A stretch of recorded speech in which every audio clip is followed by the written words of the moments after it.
बिस्मिल्लाहिर्रहमानिर्रहीम। अस्सलाम वालेकुम बच्चों, ये फर्स्ट ईयर अकाउंटिंग का चौथा लेक्चर, फोर्थ लेक्चर। ठीक है। पिछले लेक्चर में इतनी अच्छी वीडियो नहीं थी, लेकिन देखना इस दफा वीडियो और आवाज सारी आपकी बेस्ट होगी इंशाल्लाह। ठीक है। अब ये है कि मैं वही क्वेश्चन जो आपको दिया था 2 3 4 राउंड के जल्दी जल्दी प्रैक्टिस करवा दूं, और आप लोग अपने अपने क्वेश्चन देख लिए ताकि इसको इस दफा खत्म कर सके। सबसे पहले मैं आपको दिखाना चाहता हूँ, क्योंकि सवाल सबसे पहले यही जहन में आता है कि सर हमें कैसे पता चलेगा कि एग्जाम में हमें क्या करना है और कैसे करना है। ठीक है। तो अगर मैं आपको दिखाऊं, इस वक्त आप निकाल सकते हैं। अभी इस वक्त फौरी तौर पर जो मैं आपसे डिस्कस करने जा रहा हूँ, ये 5 ईयर में आया था 2014 रेगुलर का क्वेश्चन था, क्वेश्चन नंबर 2। ठीक है। 2014 रेगुलर क्वेश्चन नंबर 2। अब आप अगर इस सवाल में देखें तो इस साल आया था पेपर में दोनों क्वेश्चन थे। एक पहला जो दूसरा क्वेश्चन था वो जनरल का था, जिसमें जनरल एंट्री बनानी थी। ये जहन में रख लीजिएगा, रिक्वायर्ड पढ़ के आपको पता चलता है कि हमें क्या बनाना है। तो आप क्वेश्चन नंबर 2 का अगर रिक्वायर्ड देखें तो आपको साफ नजर आता है, लिखा हुआ है मेक एंट्रीज इन जनरल। अब जैसा कि आज थोड़ा गूगल मीटअप पे 2 3 लोगों से मुलाकात की, सारे लोग नहीं आ सके, आप लोग मसरूफ लोग हैं, आप लोग, मैं फारिग हूँ थोड़ा सा, तो मैंने 2 4 लोगों के साथ की। आयशा थी, जावेद, जुनेद साहब थे, आयशा थी और एक और गुलफिशान, ये 3 लोग हम लोग थे आज। तो मैंने यही उन लोगों को कहा कि आप लोग मुझे बता दीजिएगा कि क्या क्या चीज़ें और किस तरह है। तो सबका सवाल यही था, या जवाब सवाल ये पूछा कि हमें एंट्री बनाते वक्त कौन सी एंट्री बनानी है, यानी हमें बनानी है एंट्री स्टैंडर्ड फॉर्म में, या हमें बनानी है उस फॉर्म में कि जिसमें जो आपके स्टैंडर्ड फॉर्म में बनानी है एंट्री, या फिर हमें बनानी है जो आपके स्केलेटन फॉर्म में। सॉरी, मैं ध्यान से निकल रहा था, स्टैंडर्ड या स्केलेटन। तो एक बात ध्यान में रखो, अगर क्वेश्चन में लिखा हो स्टैंडर्ड फॉर्म तो लाजमी स्टैंडर्ड फॉर्म में बनाना है। लिखा हो स्टैंडर्ड फॉर्म, यदि यहाँ नीचे लिखा है required make entries in general, यहाँ लिखा होगा कि make entries in general in standard form, तो हमेशा बनाना है स्टैंडर्ड फॉर्म में, प्रॉपर फॉर्म में, डेट, पर्टिकुलर हेडिंग। और अगर ना भी लिखा हो तब भी इसी में बनाना, यानी लिखा हो या ना लिखा हो हमेशा स्टैंडर्ड फॉर्म में बनाना। लेकिन एक दफा एक ईयर में ऐसा हुआ था कि उन्होंने ये चेक करने के लिए कि बच्चों को स्केलेटन आता है या नहीं आता, उन्होंने उसमें भी लिख दिया था कि बनाइए एंट्री, लेकिन किस फॉर्म में, स्केलेटन फॉर्म में। तो अब जब उन्होंने स्केलेटन लिख दिया तो फिर स्टैंडर्ड फॉर्म मत बनाना, स्केलेटन बनाना। ठीक है। लेकिन ऐसा सिर्फ एक दफा हुआ है, 99% यानी 10 में से 9 दफा, बल्कि उससे भी ज्यादा कहना चाहिए, कि हमेशा आपको स्टैंडर्ड फॉर्म में बनानी। ठीक है। तो आइए जल्दी से आज एक सवाल पहले अटेम्प्ट करते हैं, क्वेश्चन अटेम्प्ट करते हैं और उसको देखते हैं कि उसमें किस तरह से आपसे पूछा गया है और आप क्या क्या करेंगे। ये 2014 रेगुलर का क्वेश्चन नंबर। अच्छा, अब स्टार्ट करते हैं। तो 2014 का ये क्वेश्चन स्टार्ट करते हैं। तो सबसे पहले आप देखिए कि इस वक्त नाम है किसका, मिस्टर साद सोल ट्रेडर। ठीक है। आप यहाँ तक बोर्ड आपके पास विजिबल है, थोड़ा सा इधर भी हो सकता है, मैं एकदम एक्सट्रीम लेफ्ट में लिख रहा हूँ। 2014 रेगुलर क्वेश्चन नंबर 2 लिखा आपने, साद ट्रेडर। सेकंड लाइन में जर्नल एंट्रीज। अब याद रखिए कि इसको आप जब बनाएंगे तो आप हमेशा स्टैंडर्ड फॉर्म में बनाएंगे। मैं इस वक्त टाइम सेव करने के लिए स्केलेटन फॉर्म में बना रहा हूं, मैं इसको स्टैंडर्ड फॉर्म में नहीं बनाऊंगा, मैं इसको स्केलेटन फॉर्म में बनाऊंगा। लेकिन ये ना हो कि आप जो है ये समझें कि सर ने बस स्केलेटन ने बनाया तो स्केलेटन ने बनाया, नहीं, आपने स्टैंडर्ड में बनाना है। ठीक है। पहला point, invested cash 5 lakh. First point लिखा कैश डेबिट, और चूंकि साद का नाम था तो साद कैपिटल क्रेडिट, कितने से, 5 लाख रुपीज से। अब ये एंट्री सारी आसान है, सादा सी है। आई होप कि अब आपको एंट्रीज में आसानी पैदा हो गई होगी। Open a bank account, second entry, bank debit cash credit 3,50,000 से। Third entry, purchase goods from Ali on credit इतना और कैश इतना। दोनों कंपाउंड एंट्री बना सकते हैं। याद है ना कंपाउंड एंट्री? अगर किसी को याद नहीं हो तो पूछ लीजिएगा। Account payable Ali. अब देखिए मैंने इस वक्त अकाउंट पेबल को एब्रीवेशन लिखा है A/P, मगर कोशिश कीजिएगा कि आप पेपर में पूरा लिखिए अकाउंट पेबल, ठीक है? नहीं लिखिएगा एब्रीवेशन, एब्रीवेशन अलाउड नहीं होता है पेपर के अंदर। कितना है? 45,000 क्रेडिट और 33,000 कैश।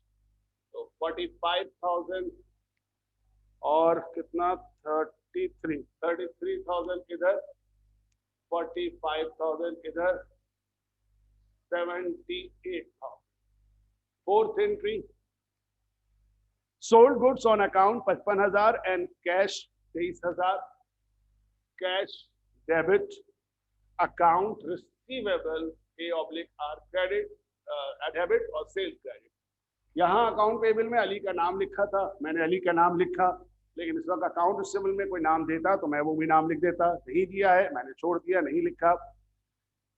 कितना है आपके पास? अकाउंट पर 55,000 है और ये आपके पास 26,000 नहीं 23,000 है, और इत्तेफाक है कि इसका टोटल भी 78,000 ही बनता है।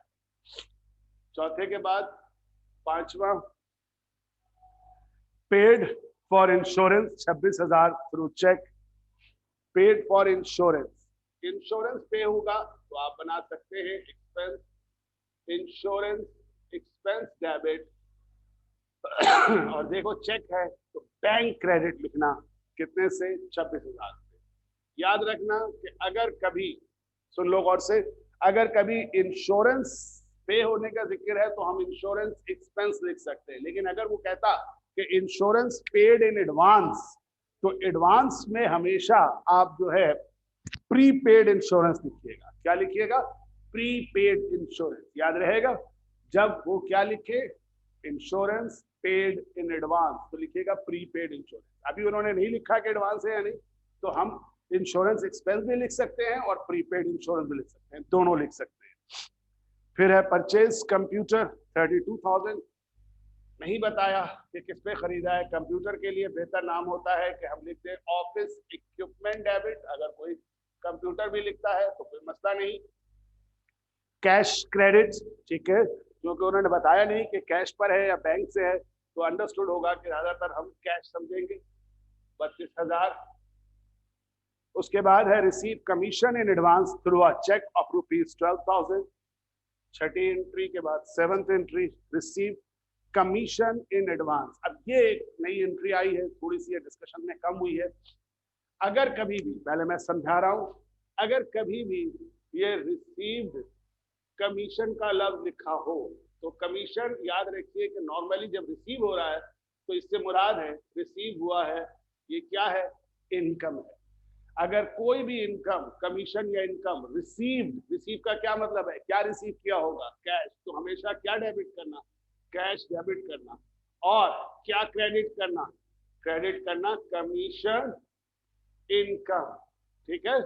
अगर सिर्फ लिखा हो रिसीव कमीशन इनकम, लेकिन आज उसने क्या लिखा है? उसने लिखा है रिसीव कमीशन, आगे लिखा है एडवांस। अब ध्यान में रखो, अगर कमीशन क्या है? अभी भी रिसीव हो रहा है, तो है ये अभी भी क्या? ये अभी भी इनकम ही है, ठीक है। वहां भी इनकम था, यहां भी इनकम है, इनकम ही रहेगा। लेकिन अगर कभी किसी कमीशन या किसी भी इनकम के साथ एडवांस लिख दे तो उसके आगे लगा देना अनअर्न्ड, ठीक है। ये एंट्री आपकी जो 15 एंट्रीज लिखवाई थी उन एंट्रीज में शामिल है। तो मैं रिपीट कर रहा हूं, गौर से सुन लो क्या बोला मैंने। दो चीजें याद रखिएगा। अभी इसके पहले तो बताता हूं फिर अगर कभी भी कोई कमीशन या कोई इनकम, अब जब मैं बोलता हूं कि कोई इनकम, तो कोई इनकम से मुराद कौन सी इनकम हो सकती है? इनकम हो सकती है कमीशन, इनकम हो सकती है फी, इनकम हो सकती है रेंट। हमेशा एंट्री बना दो, क्या? कैश डेबिट, फी है तो फी इनकम, रेंट है तो रेंट इनकम, कमीशन है तो कमीशन इनकम, ठीक। लेकिन अगर उसी के आगे एडवांस लगा दे तो सिर्फ कमीशन इनकम नहीं, बल्कि उससे पहले लिखो अनअर्न्ड कमीशन, ठीक है। बिल्कुल इसी तरह अगर कोई एक्सपेंस पे होता है तो अगर वो एक्सपेंस लिखा आएगा, फर्ज करो क्या सैलरीज, एक जैसे मैं अभी इंश्योरेंस की मिसाल थी, क्या मिसाल थी, इंश्योरेंस पेड। तो इंश्योरेंस क्या है, इंश्योरेंस है एक्सपेंस। तो अभी हमने क्या एंट्री बनाई थी, insurance expense debit cash credit, ठीक है। और अगर यही इंश्योरेंस के साथ पेड होता, लेकिन उसके आगे लिख देता है कि ये क्या पे हुआ है, एडवांस, तो हम कर देते क्या, प्रीपेड इंश्योरेंस डेबिट और कैश क्रेडिट। तो ध्यान में रखिएगा कि नॉर्मली अगर कोई भी कोई भी एक्सपेंस पे होता है तो हमेशा वो एक्सपेंस डेबिट और कैश क्रेडिट होता है। कोई इनकम रिसीव होता है तो कैश डेबिट और वो इनकम क्रेडिट होता है। बोलो आई बात समझ में, कोई भी एक्सपेंस पे होगा, expense debit cash credit. Insurance है तो इंश्योरेंस, सैलरी है तो सैलरी, रेंट है तो रेंट, जो भी एक्सपेंस है, और इनकम है तो कैश डेबिट इनकम। लेकिन अगर उससे पहले क्या लफ्ज लग जाए, एडवांस का वर्ड आ जाए कि जी वो एडवांस में हुआ है। आप मुझे नहीं पता ये बेटा, ये लाइन इस वक्त आपकी यार ये डिस्कनेक्ट होकर दोबारा कनेक्ट हुआ है, तो रिकॉर्डिंग रुक तो नहीं गई, चेक करो। इतनी आवाजें नहीं चली गई भाई, आप लोग परेशान मत होइएगा, ये हमारे आईटी इंजीनियर हैं, स्पेशलिस्ट, इनको बुला रहा था क्योंकि यहाँ पे एक लम्हे के लिए रिकॉर्ड वो विंडो चली गई थी, तो मैंने कहा ऐसा ना हो कि हमारी रिकॉर्डिंग रुक जाए। लास्ट टाइम मैंने बहुत मेहनत की है इसके ऊपर, ठीक है। पॉज कर दो, वैसा आदमी है यार ये, कोई बात नहीं, चले भाई। अच्छा बच्चों, ये परेशान मत होइएगा, थोड़ी हंगामा मचा दिया था, ये दो खूबसूरत हैंडसम से नौजवान है यहाँ पे, ठीक है, इनकी वजह से ये हुआ था। खैर, जो मैं बता रहा था वो बात कंप्लीट कर लूं। मैंने क्या बताया कि अगर कभी भी कोई एक्सपेंस पेड हो तो वो एक्सपेंस के लिए expense debit cash credit, income हो तो कैश डेबिट इनकम क्रेडिट। याद रहे कि पे हो रहा है तो कैश क्रेडिट, रिसीव हो रहा है तो डेबिट। चूंकि पे हो रहा है तो खर्चा है, मिल रहा है तो इनकम है, इनकम की जगह रेवेन्यू में लिख सकते हैं। लेकिन अगर एडवांस आ जाए तो इससे पहले क्या, प्री पे, और अगर इनकम के बाद पहले एडवांस आ जाए तो क्या, अनअर्न्ड। बोलो याद रहेगा। तो अब ये बताओ क्या एंट्री बनेगी जो हमने बनानी है पॉइंट नंबर 7 की, क्या हुआ है, receive commission in advance through a cheque of ₹12,000।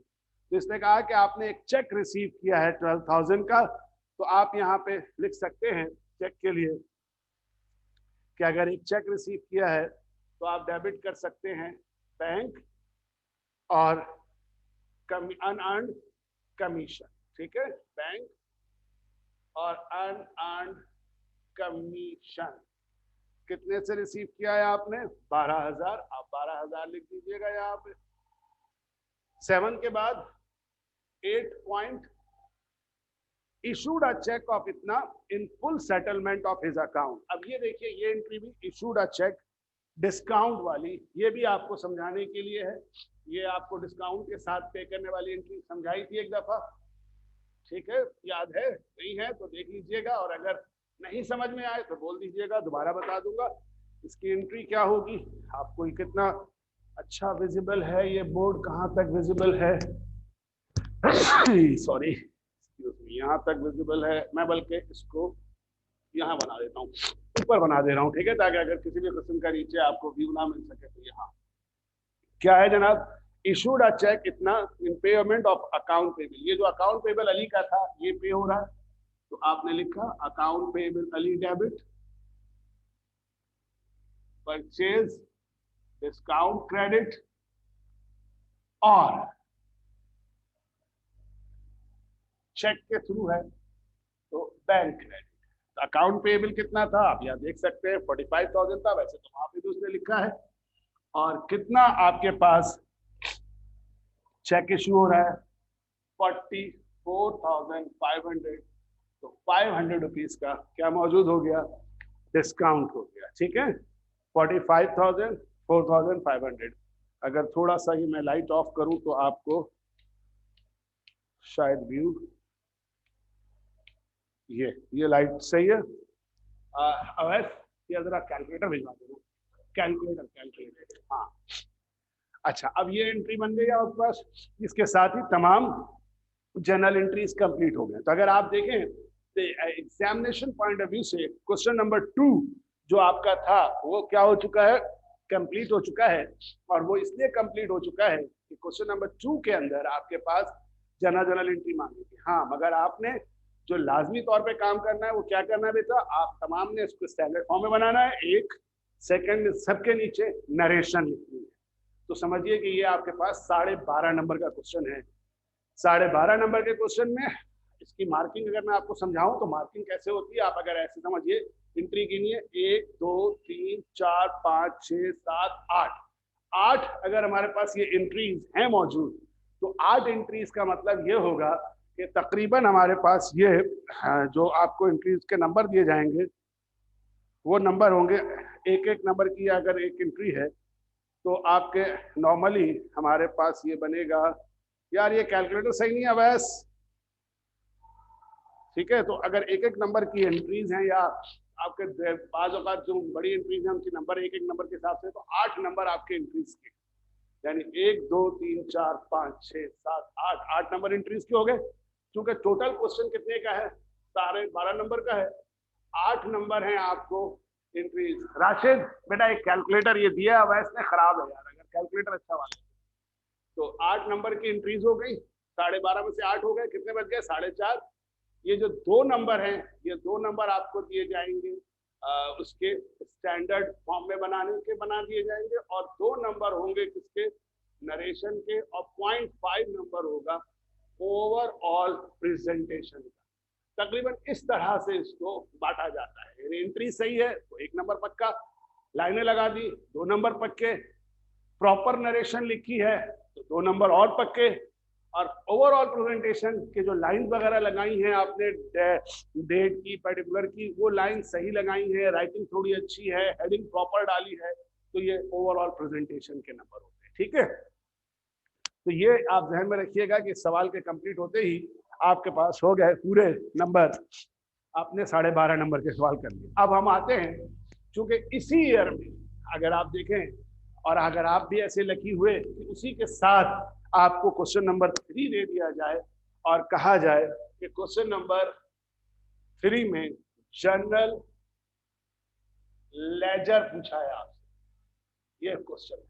तो अब आप क्या करेंगे जनरल लेजर में। अब यहां समझना ये है कि बाज़ औक़ात या इस दफा आपने देखा कि जनरल एंट्री का भी सवाल आया और जनरल लेजर का भी सवाल आया, ठीक है। अब तो आसान है, एंट्री बना ली, लेजर की तरफ बढ़ गए। लेकिन बात सवालात कैसे होते हैं जिसमें हमसे सिर्फ जनरल मांगता है तो सिर्फ जनरल मांग लेगा, लेकिन जनरल के बाद जनरल लेजर बनाना तो आसान है, क्योंकि जनरल लेजर बनाने के लिए एंट्री का होना जरूरी है। लेकिन अगर फर्ज करो किसी इम्तिहान के क्वेश्चन में तुमसे जनरल एंट्री ना मांगे, डायरेक्ट मांग ले जनरल लेजर, यानी सवाल आया ट्रांजेक्शन वही है, क्योंकि ट्रांजेक्शन दोनों में एक होती है, मगर वो तुमसे जनरल लेजर मांगे, तो फिर क्या करोगे तुम, फिर जहन में रख लो क्या करना है।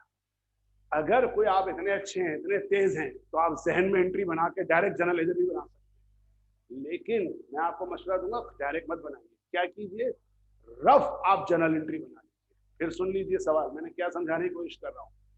पेपर में क्वेश्चन आया, जनरल नहीं मांगा, डायरेक्ट ट्रांजेक्शन वही दिए, लेकिन मांगा कि जनरल लेजर बनाओ, क्या करोगे, रफ जनरल एंट्री बना। रफ का मतलब उसमें कोई लाइनें शाइनें लगाना, जल्दी जल्दी पेंसिल से साइड में बना लो, ताकि जब जनरल लेजर बनाओ तो साफ सुथरा सा सही बने, गलत ना बने, ठीक है। ये बात समझ लीजिएगा, अगर नहीं आए तो मुझे दोबारा बोलिएगा, मैं अगले लेक्चर में फिर बता दूंगा आपको क्या बोल रहा हूँ। फिलहाल जनरल लेजर बनाते हैं, तो सबसे पहले बनाते हैं किसका, कैश का बनाया हमने, ठीक है। टी अकाउंट बनाया, पोस्टिंग करते हैं। पहली एंट्री में कैश डेबिट 5 लाख से, दूसरी एंट्री में कैश क्रेडिट 3,50,000 से, इसको कहते हैं पोस्टिंग। फिर तीसरी एंट्री में फिर क्रेडिट 33,000 से, चौथी एंट्री में डेबिट 23,000 से, और फिर कहा गया छठी एंट्री में क्रेडिट 32,000 से, और बस, इसके अलावा नहीं है। कैश के बाद अगला टी अकाउंट बना दो बैंक का, ठीक है। बैंक का टी अकाउंट बनाओगे, बैंक दूसरी एंट्री में डेबिट हो रहा है 3,50,000 से, बैंक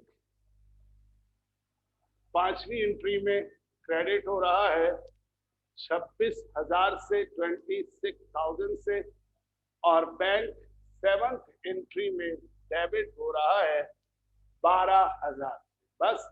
और हाँ 8th एंट्री में भी बैंक क्रेडिट हो रहा है 44,500। ओके, इसके बाद आगे चलते हैं जल्दी से। बैंक के बाद कैपिटल का एक टी अकाउंट बना देते हैं। यहाँ पे कैपिटल का टी अकाउंट बनाया।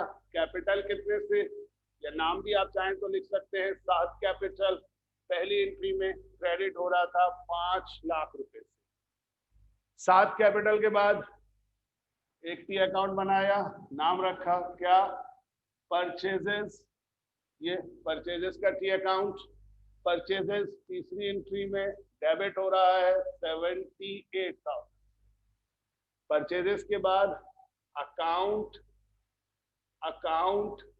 पेएबल का टी अकाउंट बनाया, चाहे तो नाम लिख दें अली का, क्योंकि एक ही इस वक्त हमारा वो है। तीसरी एंट्री में अली क्रेडिट हो रहा था 45,000 से। फिर अली, आप देखिएगा कि लास्ट 8 एंट्री में अकाउंट पेएबल डेबिट हो रहा था 45,000। ठीक हो गया। उसके बाद आ जाइए अकाउंट रिसीवेबल का टी अकाउंट बनाइए। अकाउंट रिसीवेबल चौथी एंट्री में डेबिट हो रहा था 55,000। उसके बाद अकाउंट रिसीवेबल के बाद सेल्स का बना दीजिए। सेल्स क्रेडिट हो रही थी चौथी एंट्री में 78,000। उसके बाद इंश्योरेंस एक्सपेंस का बनाइए। इंश्योरेंस एक्सपेंस कितने से था 26,000 से। कौन सी एंट्री है, 5वीं एंट्री है, 26,000।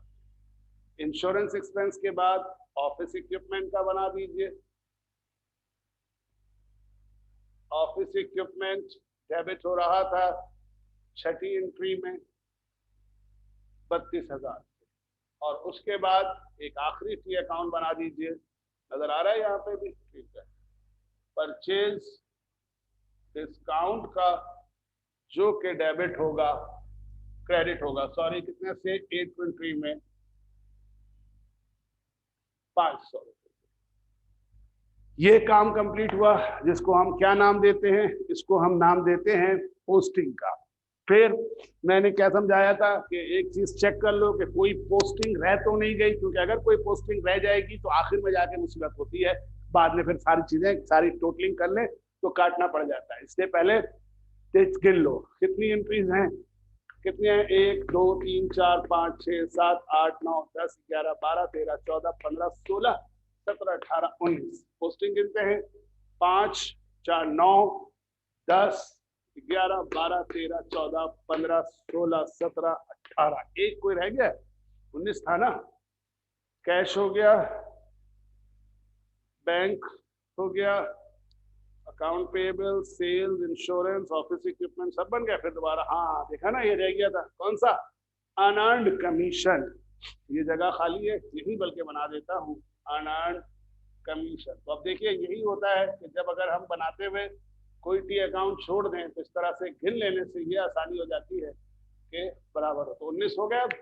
2 4 5 6 7 8 9 10 11 12 13 14 15 16 17 18 19। यहाँ से अब 5 4 9 10 11 12 13 14 15 16 17 18 19 कंप्लीट हो गया। अब अगला स्टेप क्या होता था याद है, इसको करते हैं, इसे कहते हैं कास्टिंग। कास्टिंग का मतलब है टोटल करना, लेकिन इसमें सबसे पहले काम क्या करो, जिसमें एक एक फिगर है उनको क्लोज कर दो ताकि उनका काम खत्म हो जाए। मसलन इसमें एक फिगर है, बंद कर दो। इसमें एक फिगर है, क्लोज कर दो। एक फिगर है, क्लोज कर दो। एक फिगर है, double line close, double line close, double line close, double line close, double line close, एक फिगर, डबल लाइन क्लोज। ठीक। अब जिसमें एक फिगर से ज्यादा फिगर हैं, अब इसमें 2 फिगर हैं, लेकिन मजे की बात है इसके दोनों साइड बराबर हैं, इनको भी कुछ करने की जरूरत नहीं है। डबल लाइन क्लोज, क्योंकि इसमें BDCD नहीं होगा, मगर कैश और बैंक इसमें मौजूद है दोनों साइड। तो दोनों साइड का टोटल करें। मुझे कैलकुलेटर सही वाला लाके नहीं दिया गया, मैं मोबाइल पे करता हूँ, ठीक है। कहाँ चला गया ये कैलकुलेटर मेरा, ये रहा। तो अब मैं कैलकुलेटर करता हूँ, इस तरफ का टोटल तो आसान है, उधर का करता हूँ। 350 प्लस 33,000 प्लस 32,000, कितना आ गया टोटल? इस तरफ आ रहा है 4,15,000, इधर आ रहा है 5,23,000। तो आपको पता है कि इन दोनों साइडों में से कौन सा साइड ग्रेटर है। तो अब आपको नजर आ रहा है कि इसमें से डेबिट साइड ग्रेटर है। तो आप जो बड़ी फिगर है वो दोनों जानिब लिख दीजिए, यानी इसे ये कहा टोटल करना कहलाया कास्टिंग। अब हम करते हैं फुटिंग। फुटिंग में इधर भी 5,23, इधर भी 5,23। कितना कम है? जो कमी है माइनस कीजिए, यानी 5,23 से 4,15, ये वाले से या इससे भी करें तो 4,15 माइनस 5,23 हमारे पास आ गया 1,08,000। जहां पे कमी है वहां क्या लिखेंगे? बैलेंस सीडी 1,08,000 और इधर बैलेंस बीडी 1,08,000। इसी तरह इधर आ जाइए, इसमें टोटल कीजिए। इधर का टोटल बनता है 3,62,000 यानी 3,62,000 और इधर का टोटल बनता है 26,000 प्लस 44,500, ये बनता है 70,500। कौन सा टोटल ग्रेटर है? ये दोनों जाने यही वाला टोटल लिख दीजिए। कितना? 3,62,000 और इधर भी 3,62,000। ये हो गया फुटिंग। अब क्या करना है? बैलेंसिंग। क्या करेंगे बैलेंसिंग में? इधर कमी है, उधर बैलेंस सीडी और उसके अपोजिट साइड पे बैलेंस बीडी। तो कितना बना?